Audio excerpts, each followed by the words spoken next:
Thank you, Honourable Speaker. I rise this evening to talk about the TAFE cuts that are happening to the current courses in Lab Tech, Arts and Screen and Media. And, Honourable Speaker, I seek the leave of the House to table two documents which are petitions that have been prepared but unfortunately do not conform with the standing orders.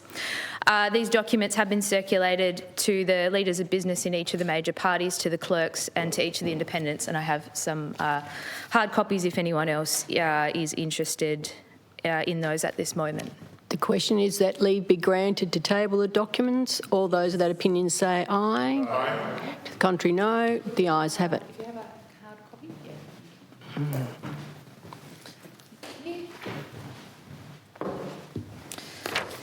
Thank you, Honourable Speaker. Both of these petitions are about important TasTAFE courses which have had their subsidies cut recently, as I mentioned, in the arts, screen and media and lab tech as well. And while these courses subsidies have been cut to TasTAFE, it's essentially just priced students out. So the courses are not going to run into the future. It's simply not good enough. But Skills Tasmania are providing subsidies to private RTOs so that they can run these courses. So, for example, in Lab Tech, the RTOs that are going to be running the possible courses that have been cut at TasTAFE, they actually have no physical presence here in Tasmania. It's simply not good enough. And there's been no data provided to members to actually provide the success rates of completion or for employment after studying through the RTOs that we, Tasmanian taxpayers, are subsidising to justify the money going to them, to the interstate agencies, over TasTAFE.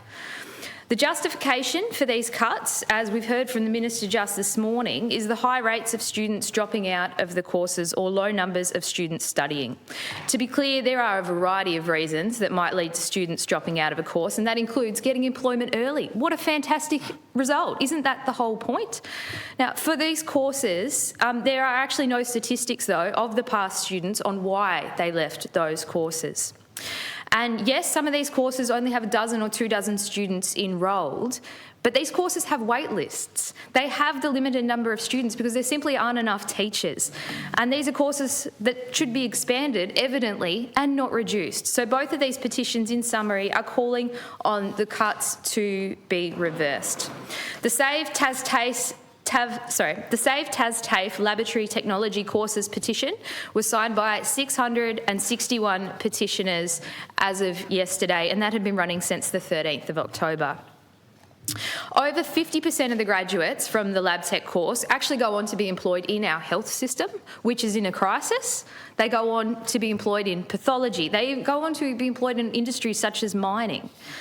Now, school science lab technicians, they had a recent survey which they shared with members just today, and it was undertaken by those also organising the petition, and that showed an overwhelming percentage of the school science lab technician received employment while studying. As I said before, that's a great outcome.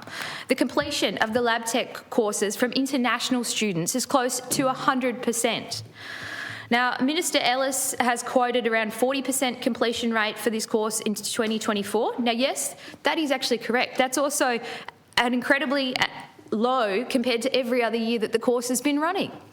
You can't just pick that one off and cherry pick it and use it to cut the course. It's simply not good enough. Also, for context provided by those in Lab Tech, was that the open enrolment policy for students, it puts most courses at around a 60% completion rate. And since the numbers in the diploma of Lab Tech have been consistently lower since Skills Tasmania withdrew funding in 2016, which meant course fees went up to the commercial rate ever since, over $10,000. Now, the Save Affordable Arts and Screen in Tasmania petition, that was signed by over 2,117 petitioners, and that ran from the 8th of October through to the 29th of October when that statistic came in.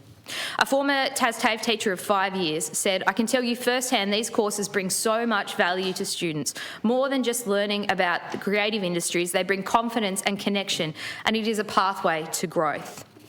Now, these cuts, they don't really align to the Tasmanian Skills Plan of 2024 to 2028 because page 8 has a beautiful glossy promotional picture of fashion and design, which has now been cut. Where's the consultation with UTAS, who are also restructuring and cutting aspects of their arts? And where was the Arts Minister advocating for the cultural and social inclusion, breaking down benefits and the mental health benefits that bring with studying in the arts? Honourable Members, time has expired.